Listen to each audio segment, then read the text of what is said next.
Hello students, मैं दिनेश शर्मा आप सभी का स्वागत करता हूं अपने यूट्यूब चैनल DMLT क्लास पर। स्टूडेंट्स, आप सब लोग कैसे हैं? आशा करता हूं कि आप सभी लोग अच्छे होंगे और स्वस्थ होंगे। और आप सभी लोगों ने हमारी पिछली वीडियोस देखी होगी जिसमें हमने पैथोलॉजी, ल्यूकेमिया और एनीमिया के बारे में डिटेल से स्टडी की थी। आशा करता हूँ कि आप सभी को पिछली क्लासेस अच्छी लगी होगी और ऐसे ही आप सभी के लिए जो स्टूडेंट्स DMLT कर रहे हैं और जो स्टूडेंट्स पैथोलॉजी लैब में वर्क कर रहे हैं उन सभी के लिए लेकर आ रहे हैं DMLT first year and second year की क्लासेस, जो कि हिंदी और इंग्लिश दोनों लैंग्वेज में बहुत ही इजी लैंग्वेज में बहुत ही इजी तरीके से समझाया गया है। तो स्टूडेंट्स, आज मैं फिर से आप सभी के लिए एक और न्यू क्लासेज लेके आया हूँ और आज हम इस क्लास में जिस टॉपिक के बात करेंगे वो है बॉडी फ्लूइड्स, यानी शरीर के द्रव, यानी कि बॉडी फ्लूइड्स, अपनी बॉडी के अंदर कौन कौन से फ्लूइड्स पाए जाते हैं।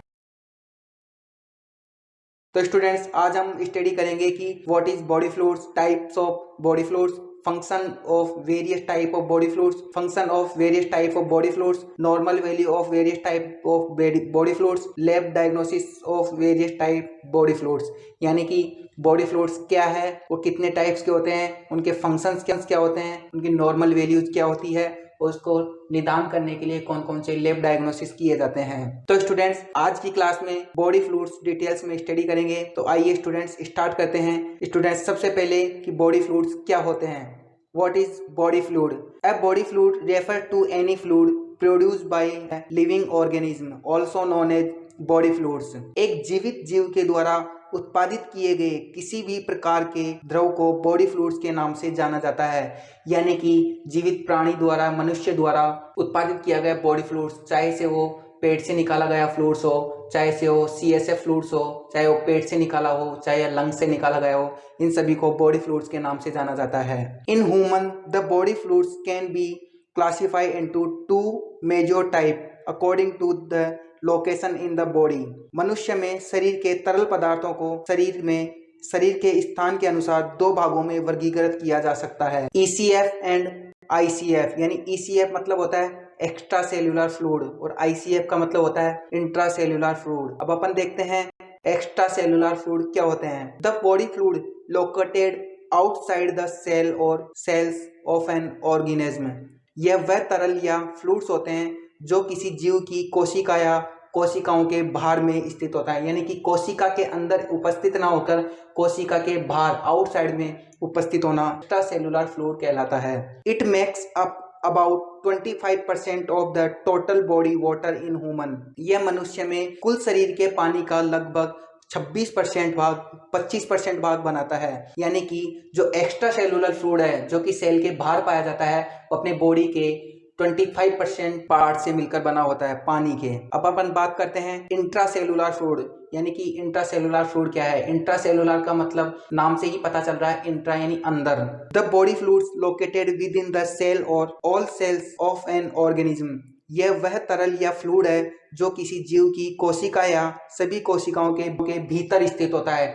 यानी कि कोशिका के अंदर स्थित होने वाले फ्लूइड्स को अपन इंट्रासेलुलर फ्लूइड के नाम से जानते हैं। In humans the intracellular fluid makes up 67% of the total body weight, total body water. मनुष्य में इंट्रासेलुलर द्रव शरीर के कुल पानी का 67% हिस्सा बनाता है। यानी कि इंट्रासेलुलर फ्लूइड्स होते हैं जो अपने शरीर में उपस्थित पानी का 67 या 65% हिस्सा बनाता है। It is composed of water, dissolve ions and other molecules.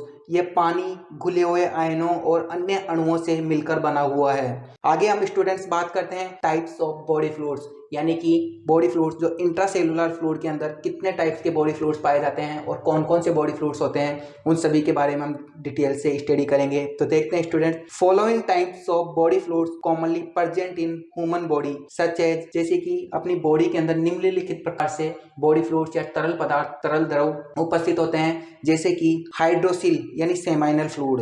दूसरा है पेरिकार्डियल फ्लूइड, यानी कि अपने हार्ट में पाए जाने वाला फ्लूइड। तीसरा है प्लूरल फ्लूइड, यानी कि लंग्स में पाए जाने वाला फ्लूइड। चौथा है पेरिटोनियल फ्लूइड, यानी कि पेट के अंदर पाए जाने वाला फ्लूइड। पांचवा है साइनोवियल फ्लूइड, यानी कि ज्वाइंट्स के अंदर पाए जाने वाला फ्लूइड। और लास्ट में है CSF, सेरिब्रो स्पाइनल फ्लूइड, यानी कि मस्तिष्क और रीढ़ की हड्डी में पाए जाने वाला फ्लूइड। तो स्टूडेंट्स, इन सभी का अपन डिटेल में एक एक की स्टडी करेंगे। सबसे पहले हम देखते हैं हाइड्रोसिल या सेमाइनल फ्लूइड, फ्लूइड यानी कि हाइड्रोसिल और सेमाइनल फ्लूइड क्या होता है, कहाँ से सीक्रेट होता है और क्या रेस्पॉन्सिबल होता है, उसका क्या फंक्शन होता है और किस कंडीशन में ये एक्स्ट्रा पाया जाता है। Semen is the body fluid in the urethra of the penis which is released during ejaculation. वीर्य लिंग के मूत्रमार्ग में शरीर का तरल पदार्थ है जो रसकलन के दौरान निकलता है। It is a cloudy and white colour liquid substance. It is created by secretion from the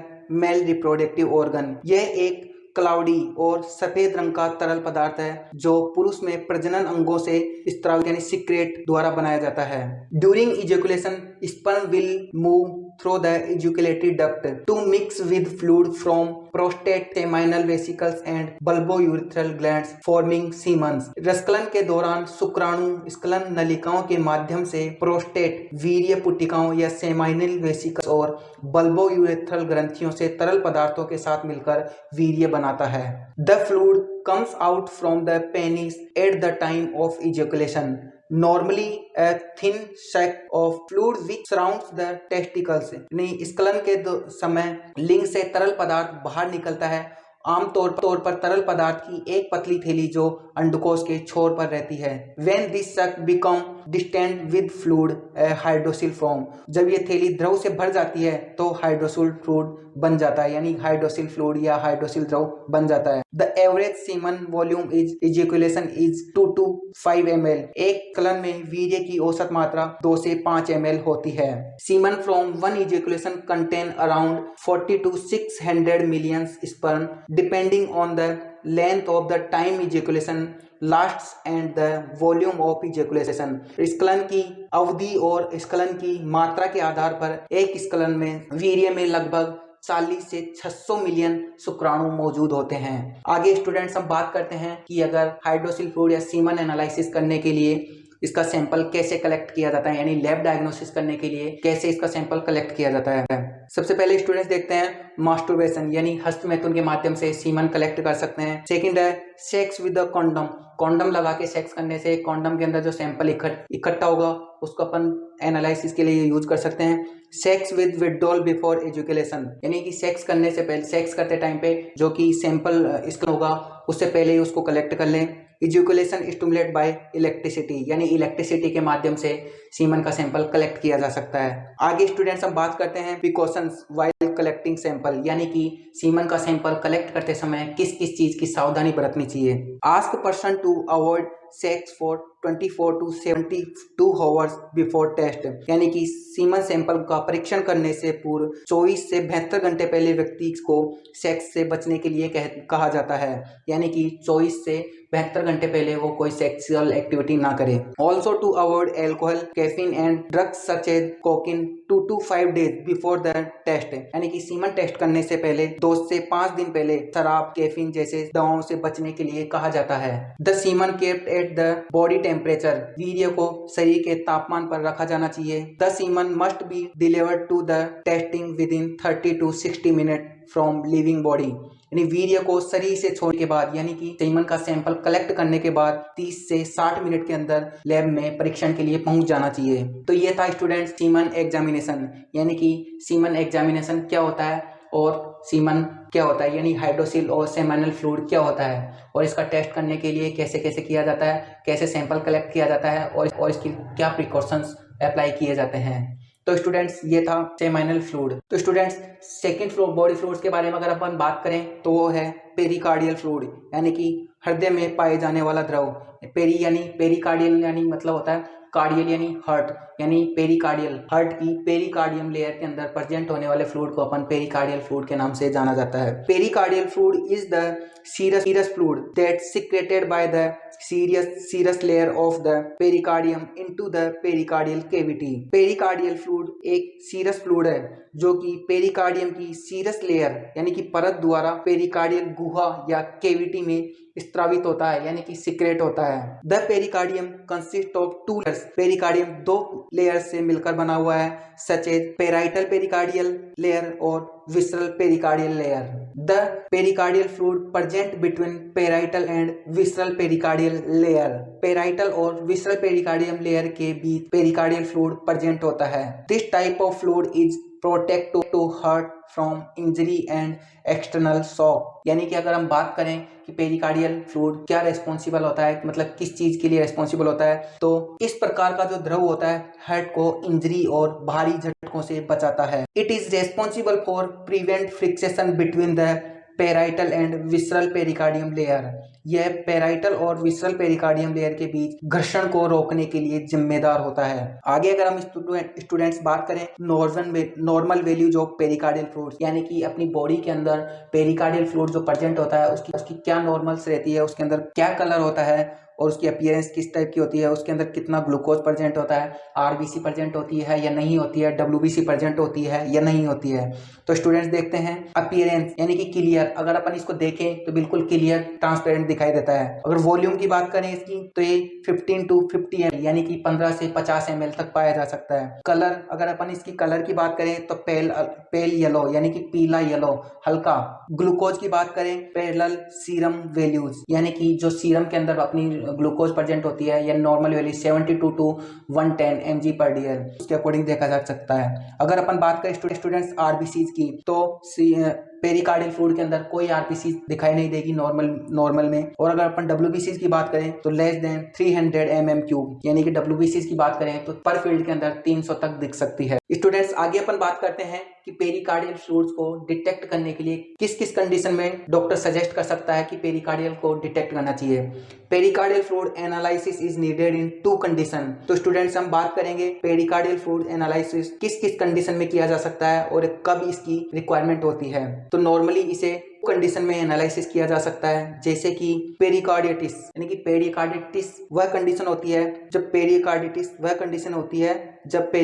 में स्वेलिंग हो जाती है। ऐसी स्थिति को हम पेरिकार्डिटिस के नाम से जाना जाता है, यानी कि पेरिकार्डियम लेयर के अंदर स्वेलिंग हो जाना। दूसरा है पेरिकार्डियल इफ्यूजन। यानी पेरिकार्डियल इफ्यूजन क्या होता है पेरिकार्डियल इफ्यूजन मींस होता है excessive accumulation of pericardial fluid also known as pericardial effusion. Pericardial fluids का ज्यादा मात्रा में जमा हो जाना पेरिकार्डियल इफ्यूजन के नाम से जाना जाता है। जब पेरिकार्डियल लेयर के अंदर जब हार्ट की जो भारी परत होती है पेरिकार्डियम लेयर, उसके अंदर 2 टाइप की लेयर्स पाई जाती है, peritoneal and visceral pericardial layer. तो अगर उस दोनों लेयरों के बीच में पेरिकार्डियल फ्लूइड की मात्रा ज्यादा कंडीशन के अंदर जम जाता है या एक्सेसिव मात्रा में एक्युमुलेशन हो जाता है तो उस कंडीशन के अंदर पेरिकार्डियल इफ्यूजन कहलाता है। आगे स्टूडेंट्स अब बात करते हैं कॉज, यानी कि पेरिकार्डियल फ्लूइड ज्यादा एक्युमुलेशन हो जाना या उसके अंदर इन्फ्लामेशन होने के क्या क्या कारण हो सकते हैं। The cause of pericarditis is unknown, is mostly affect man age 20 to 50 years. अगर हम स्टूडेंट्स बात करें तो इसका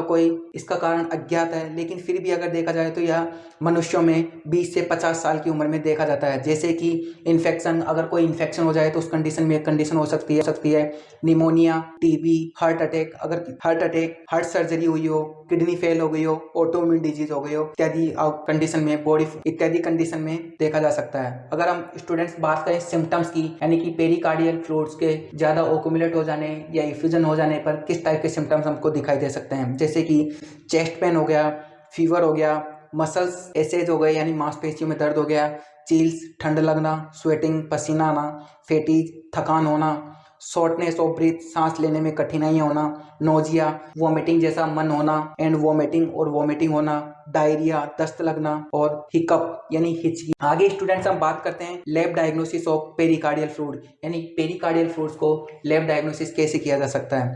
तो सबसे पहले स्टूडेंट्स बात करते हैं हम इसमें फिजिकल एग्जामिनेशन, यानी कि पेरिकार्डियल जो फ्लूइड होता है वो जब पेरिकार्डियल फ्लूइड आएगा तो उसका फिजिकल एग्जामिनेशन कैसे किया जा सकता है। In which assessment done of chest sound and heart beat, यानी कि पेशेंट की चेस्ट साउंड और हार्ट बीट को सुनकर उसका फिजिकल एग्जामिनेशन कर सकते हैं। दूसरा है ईसीजी, इलेक्ट्रोकार्डियोग्राम करके, ईसीजी करके, चेस्ट एक्सरे करके, 2D इको करके, इकोकार्डियोग्राफी करके, कार्डियक सीटी यानी कंप्यूटेड टोमोग्राफी करके, cardiac MRI and blood test, cardiac MRI करके और उसके किसी भी टाइप के ब्लड टेस्ट यानी कि टोपोनाइन टी हो गया, एलडीएच वगैरह हो गया, काफी सारे creatinine kinase, CPK MB, CPK NAC, CPK इत्यादि टेस्टों को किया जा सकता है। पेरिकार्डियल फ्लूइड टेस्ट अगर अपन बात करते हैं स्टूडेंट्स, आगे स्टूडेंट्स हम बात करते हैं तीसरे के यानी कि प्लूरल फ्लूइड। आगे हम बात करते हैं प्लूरल फ्लूइड क्या है। It is a protective covering of visceral and parietal pleural membrane within the thoracic cavity of lungs, यह फेफड़ों की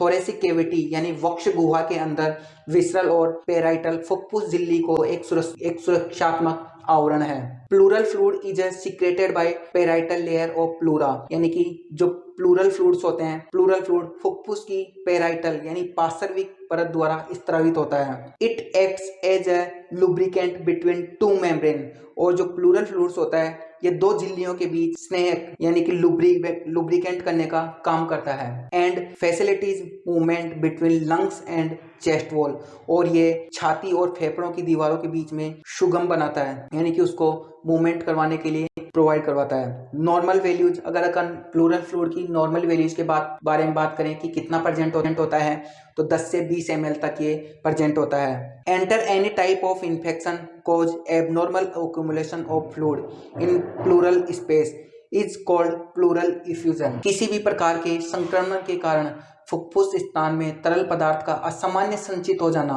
उसको फुफ्फुसीय फुफ्फुस भाव कहलाता है, यानी कि अपने जो फुफ्फुस स्थान होता है, प्लूरल कैविटी होता है, उसमें श्वास के द्वारा या किसी भी टाइप का इन्फेक्शन चले जाने के कारण वहां पे उस कंडीशन को हम फुफ्फुसीय भाव कहलाता है। There can be two main reason for fluid accumulation, और ये अपने प्लूरल कैविटी में फ्लूइड किस किस माध्यम से जमा हो सकता है, उसका मेन 2 कारण है। सबसे पहले देखते हैं, an imbalance between the pressure within blood vessels and the amount of protein in blood can result in accumulation of fluid called as transudate. रक्त वाहिकाओं में यानी ब्लड वेसल्स के अंदर दबाव और ब्लड में प्रोटीन की मात्रा के बीच असंतुलन यानी इनबैलेंस होने के परिणाम स्वरूप द्रव संचय हो सकता है, यानी फ्लूइड इकट्ठा हो सकता है, जिसे ट्रांसुडेट कहा जाता है। यानी कि कहने का मतलब यह है कि जब अपनी ब्लड वेसल्स के अंदर उनका दबाव यानी प्रेशर और ब्लड में प्रोटीन की मात्रा यानी कि ब्लड वेसल्स और ब्लड में प्रोटीन की मात्रा के बीच में असंतुलन यानी इनबैलेंस हो जाता है,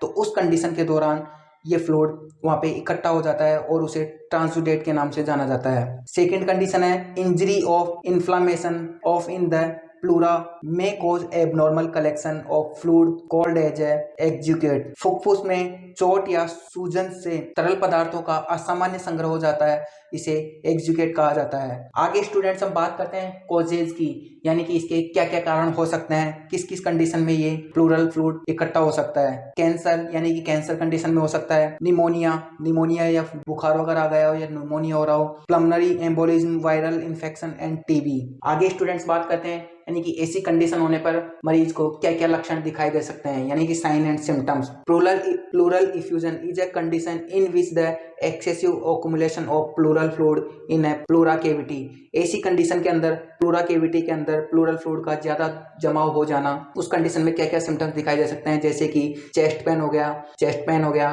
कफ हो गया, फीवर हो गया, रैपिड ब्रीथिंग यानी तेजी से सांस लेना, शॉर्टनेस ऑफ ब्रीथिंग सांस की तकलीफ होना, एंड फैटीज और थकान होना इत्यादि देखा जा सकता है। आगे स्टूडेंट्स हम बात करते हैं lab diagnosis of pleura fluid, यानी कि प्लूरल फ्लूइड होता है, उसका लैब डायग्नोसिस के अंदर क्या क्या किया जा सकता है। तो सबसे पहले स्टूडेंट्स हम बात करते हैं फिजिकल एग्जामिनेशन, यानी कि फिजिकल एग्जामिनेशन में हम उसको क्या क्या देख सकते हैं। अगर अपन स्टूडेंट्स बात करें फिजिकल एग्जामिनेशन की, तो उसके अंदर जो प्लूरल फ्लूइड होता है उसका colour, pH and specificity physical examination के माध्यम से देख सकते हैं। दूसरी बात करें अपन केमिकल एग्जामिनेशन की, तो केमिकल एग्जामिनेशन के अंदर ब्लड का सैंपल लेके या प्लूरल फ्लूइड को लेके एलडीएच कर सकते हैं, एल्बुमिन कर सकते हैं, अमाइलेज कर सकते हैं, ग्लूकोज कर सकते हैं प्लूरल फ्लूइड का, और उसके अलावा ब्लड टेस्ट के also are include in this condition, और अपने बॉडी के ब्लड टेस्ट के माध्यम प्लूरल फ्लूइड को डिटेक्ट किया जा सकता है। अगर अपन बात करें स्टूडेंट्स नॉर्मल फाइंडिंग यानी कि प्लूरल फ्लूइड की नॉर्मल फाइंडिंग में, तो देखते हैं कलर होता है इसका पेल येलो होता है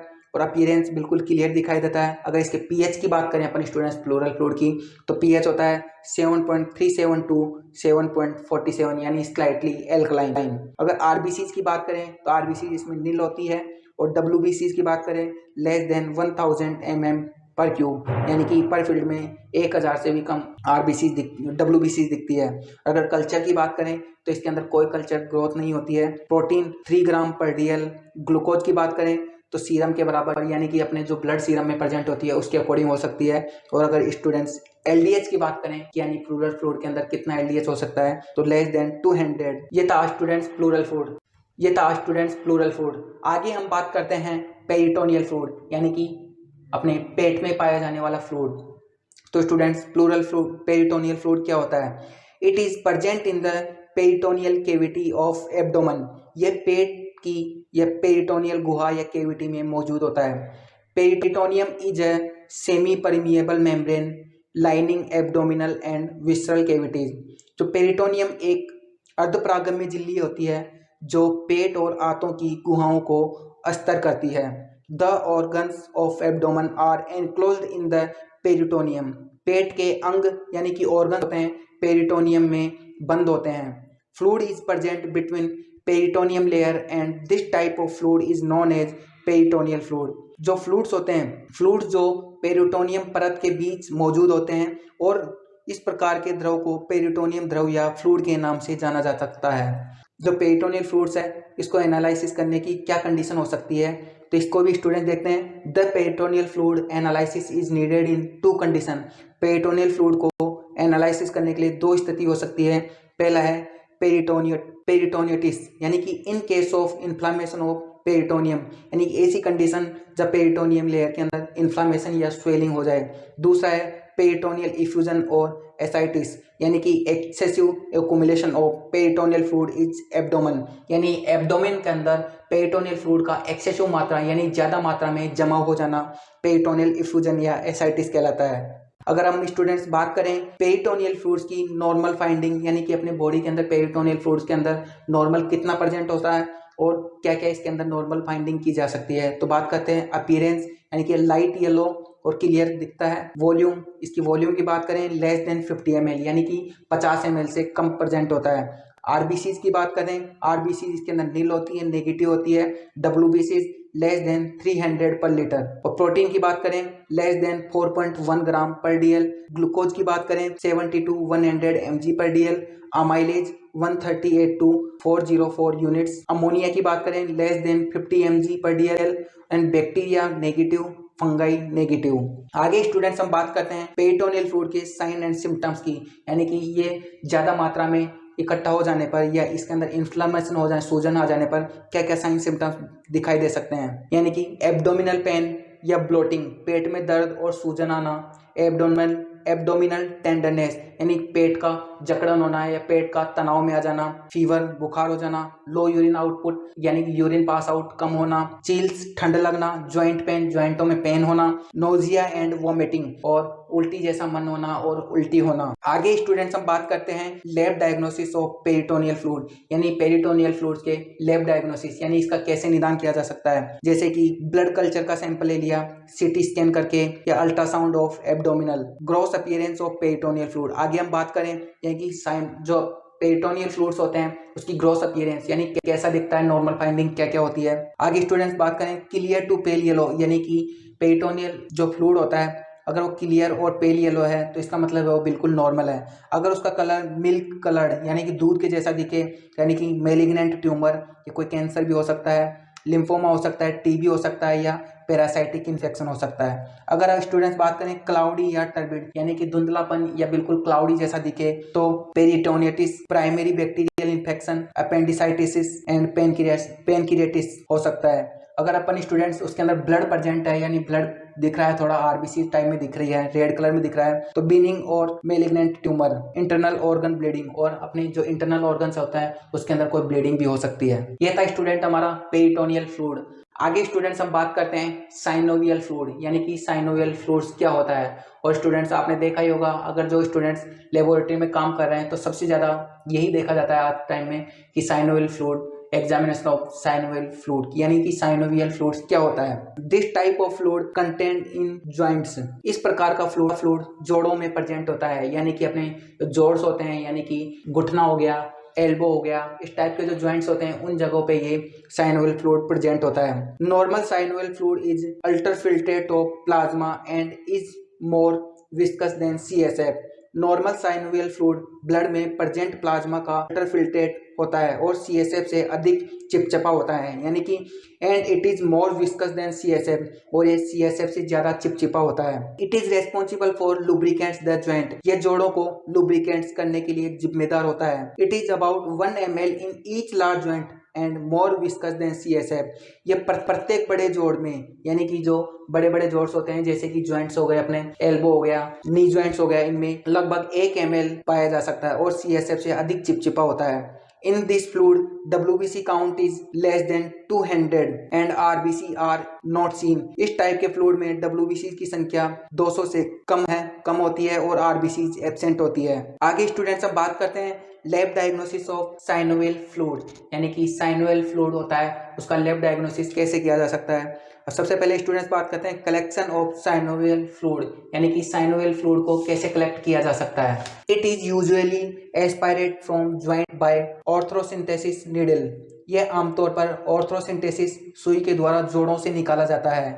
it is collected in both plain and anticoagulant tubes, यह प्लेन और एंटीकोगुलेंट ट्यूब्स दोनों वायलों में एकत्रित किया जाता है, यानी कि दोनों टाइप की वायलों में इसको कलेक्ट किया जाता है। Uses style tube for microbiology, यानी कि जो भी स्टाइल ट्यूब होगी बिल्कुल स्टाइल, उसको यूज करेंगे अपन माइक्रोबायोलॉजी डिटेक्शन करने के लिए, यानी कि कोई बैक्टीरियल ग्रोथ हो रही है या नहीं हो रही है। EDTA फॉर सेल काउंटर, और जो EDTA वाइल के अंदर डालेंगे एंटीकोगुलेंट के अंदर, उसके अंदर सेल काउंट की, यानी कि इसके अंदर DLC WBC की संख्या को काउंट करने के लिए। And plain tube for gross examination, और प्लेन ट्यूब के अंदर डालेंगे CSF को, इसको साइनोवियल फ्लूइड को इसकी ग्रोस एग्जामिनेशन करने के लिए। तो स्टूडेंट्स आगे देखते हैं gross appearance of synovial fluid, यानी कि जो साइनोवियल फ्लूइड होता है उसकी ग्रोस अपीयरेंस क्या होती है। अपीयरेंस में देखते हैं this type of fluid may be clear, cloudy, pale yellow, milky, reddish and dark brown. इस टाइप का जो फ्लूइड होता है वो क्लियर भी हो सकता है, क्लाउडी भी हो सकता है, pale yellow, milky, reddish and dark brown हो सकता है। अगर स्टूडेंट्स हम बात करें एबनॉर्मलिटीज की, तो ये एबनॉर्मलिटीज क्या क्या हो सकती है। टर्बिडिटी, अगर इसके अंदर कोई टर्बिडिटी यानी धुंधलापन प्रेजेंट है, and white cloudy stock colour, और इसके अंदर व्हाइट क्लाउडी कलर प्रेजेंट है, तो इसमें एबनॉर्मलिटीज पाई जा सकती है। तो ये स्टूडेंट था साइनोवियल फ्लूइड, यानी कि जॉइंट्स के अंदर पाए जाने वाला साइनोवियल फ्लूइड।